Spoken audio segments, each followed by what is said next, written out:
जनाब, पाकिस्तान में हम नौजवानों के रोल की बात करते हैं और ज़राअत की बात भी करते हैं। हमने तो पढ़ा था कि हम एक ज़रूरी मुल्क है और हमारा जो लिक्विड गोल्ड एसेट है वो हमारे नौजवान हैं।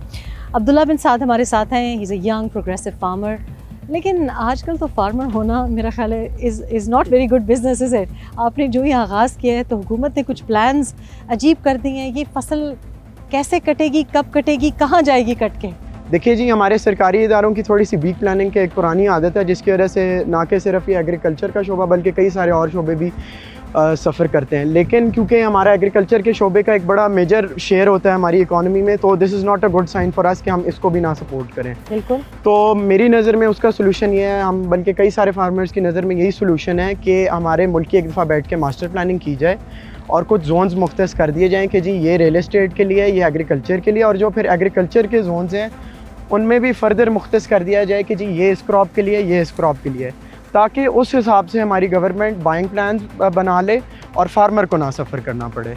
क्योंकि आज से चंद साल बाद अगर हमारे मुल्क में भी फ्रांस और इंडिया की तरह वो फार्मर प्रोटेस्ट शुरू हो गए और फार्मर फोरम्स बन गई, तो ये ना कि हमारी वीक इकॉनमी के लिए एक और धक्का भी बन जाएगा, बल्कि दुश्मन के लिए भी एक वार करने का मौका बन सकता है। एब्सोल्युटली। आई थिंक ये जो प्रोटेस्ट हुए हैं, इंडिया में हुए हैं, बाकी ममालिक में हुए हैं, वो बिल्कुल इकॉनमी पहले ही हमारी बुरी हालत में है। It will come to a stand still.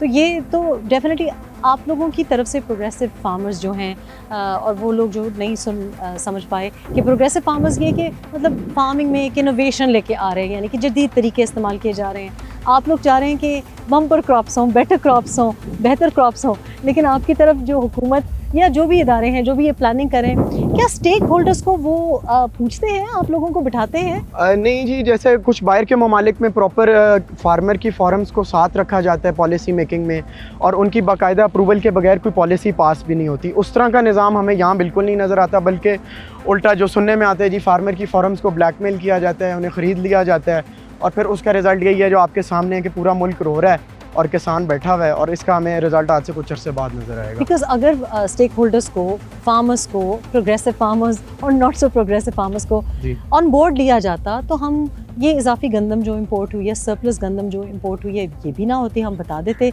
कि जी हमारे पास काफ़ी गंदम है।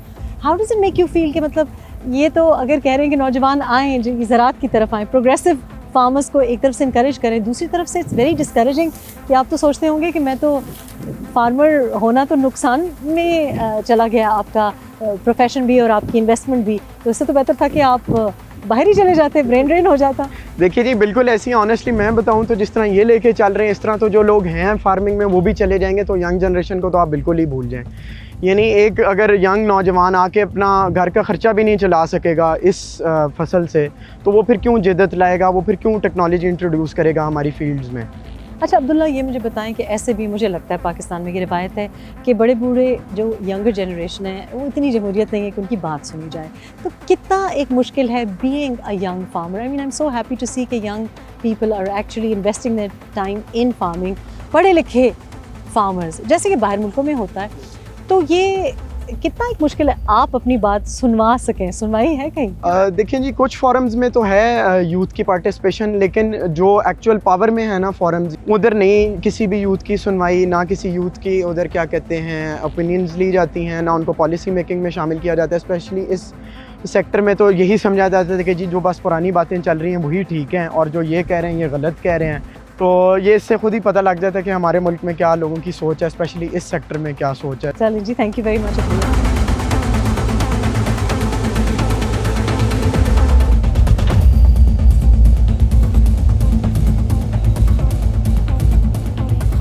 साजिद साहब, आप यहाँ पे फार्मिंग कर रहे हैं इतने अरसे से, और इस दफ़ा बम्पर क्रॉप आया है गंदम का, हमने देखा भी है, मतलब 100 से ज़्यादा दाने आ रहे हैं, और ये टारगेट दिया था हुकूमत ने। लेकिन अब ये हुकूमत ख़रीदेगी कि नहीं ख़रीदेगी? खड़ी हुई फसल है और ऊपर से बारिश जिस तरह हो रही है, अल्लाह मेहरबानी करे, लेकिन खैबर पख्तूनख्वा में तो इतनी बारिश हुई है, खड़ी फसलें तबाह हो गई हैं। यहाँ पे अल्लाह करे कि बचत हो जाए।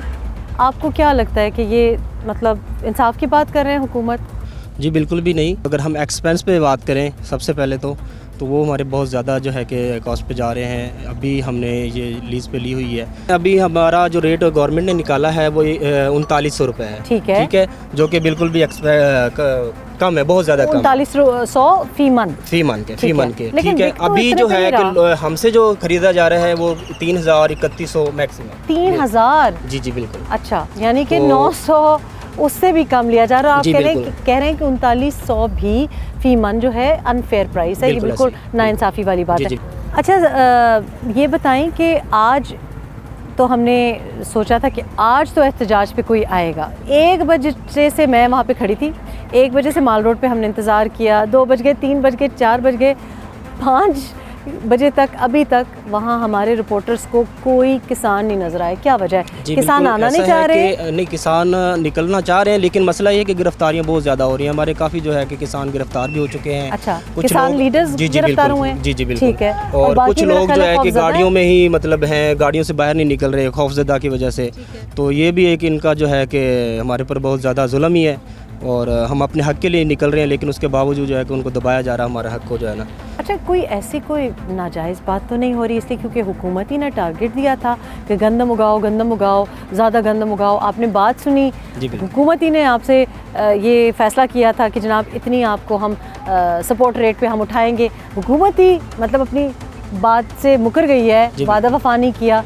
तो अब किसान पहले भी पिस रहा था, अब अगर किसान बाहर बेचने पे या एक्सपोर्ट करने पे मजबूर होता है तो फिर दिसंबर आएगा तो किल्लत नहीं हो जाएगी, शॉर्टेज हो जी जाएगी? बिल्कुल ऐसा ही होगा। अभी इसीलिए जो है ना कि लोगों ने जो है कि अपना संभाल के अपने को सेव कर रहे हैं। ठीक है, लेकिन हर कोई तो नहीं संभाल लेकिन सकता। हर कोई, वही मैं बता रहा हूँ। लेकिन जो है कि अभी मैं बार बार बता रहा हूँ कि हमारा जो रेट हमें दिया जा रहा है वो हमें एक्सेप्टेबल नहीं है, बिल्कुल है। भी नहीं है, क्योंकि उसमें बहुत ज़्यादा हमें लॉस आ रहा है। क्या रेट तो होना चाहिए आपके ख्याल कम में से कम जो है जिसमें कि बचत हो? हमारा 4500 4000 से अबव होना चाहिए।